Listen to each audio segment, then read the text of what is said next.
Halo semua, pada kesempatan kali ini kita akan belajar mengenai state pada React.js. Jadi, state itu apa sih? State ini digunakan untuk menghandle data yang mana data tersebut tuh sering berubah. Gitu.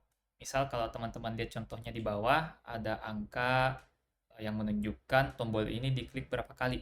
Nah, setiap kali tombol itu diklik, maka datanya berubah.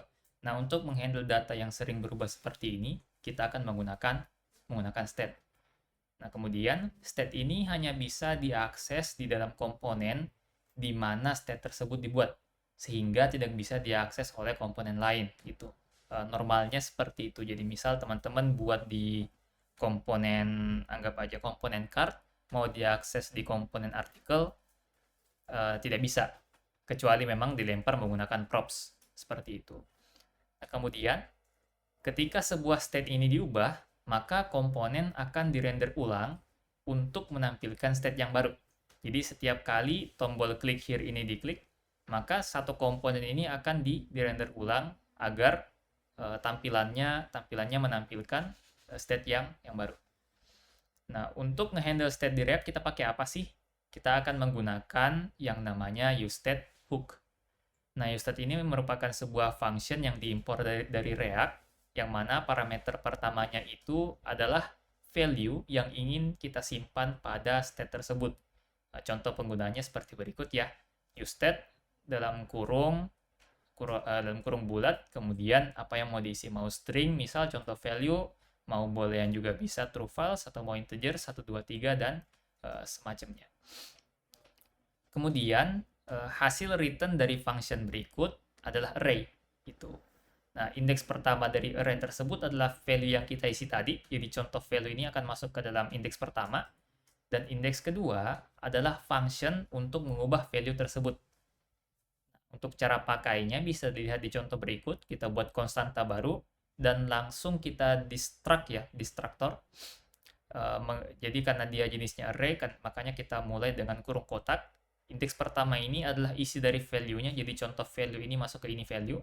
Dan function berikut adalah untuk mengubah value yang ada di state tadi. Seperti itu. Nah, untuk contoh kodenya seperti apa? Contoh kodenya seperti berikut ya. Jadi pertama kita import dulu useState dari React. Kemudian kita pasang useState tersebut di dalam komponen app. Isinya adalah hi ibu. Dan hi ibu ini akan masuk ke dalam variabel greeting. Gitu. Nah, untuk mengubah greeting, kita akan menggunakan function setGreeting.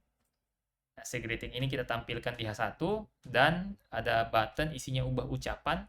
Ketika button ini diklik, maka dia akan memanggil setGreeting yang ada di atas, dan untuk value-nya jadi hi ayah. Nah, sehingga hi ayah ini akan menggantikan hi ibu.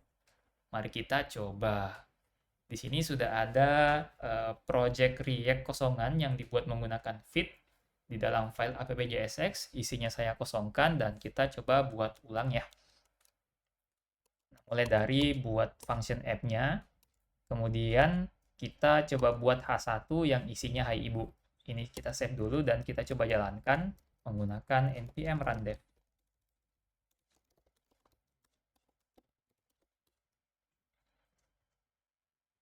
Oke, sudah terbuka.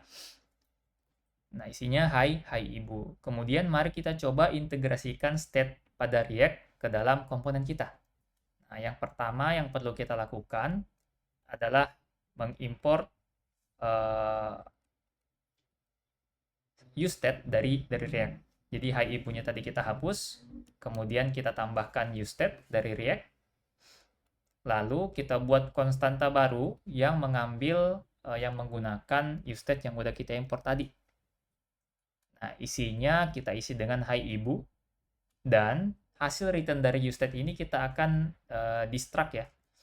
Nah, di destruct indeks pertamanya adalah greetings, dan indeks kedua adalah function untuk mengubah greeting tersebut. Nah, mari kita coba pakai greetingnya di dalam H1 kita. Nah, kalau udah kita save, kita lihat hasilnya masih sama. Kalau saya refresh, masih sama. Dan coba kita buat tombol yang mana ketika tombol itu diklik, dia akan mengubah state kita.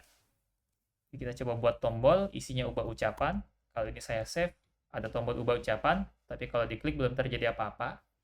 Kita pasang event handlernya, yaitu onClick. Dan onClick-nya ini isinya adalah function, arrow function ya, arrow function yang memanggil setGreeting yang di atas. Untuk parameternya sendiri kita isi dengan value yang akan mengubah state kita. Gitu. Kita mau ubah menjadi hai ayah misal.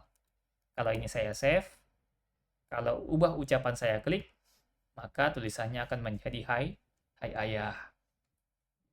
Nah, salah satu keuntungan state di sini adalah teman-teman bisa mengubah tampilan di web teman-teman tanpa perlu reload ya. Mungkin pada bahasa seperti PHP yang mana ketika ada perubahan perlu ada reload halaman, misal pindah halaman ya kita reload lagi seperti itu.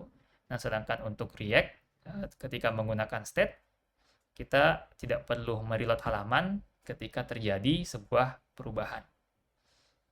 Oke, mungkin itu sedikit materi tentang React State. Sampai ketemu pada materi berikutnya.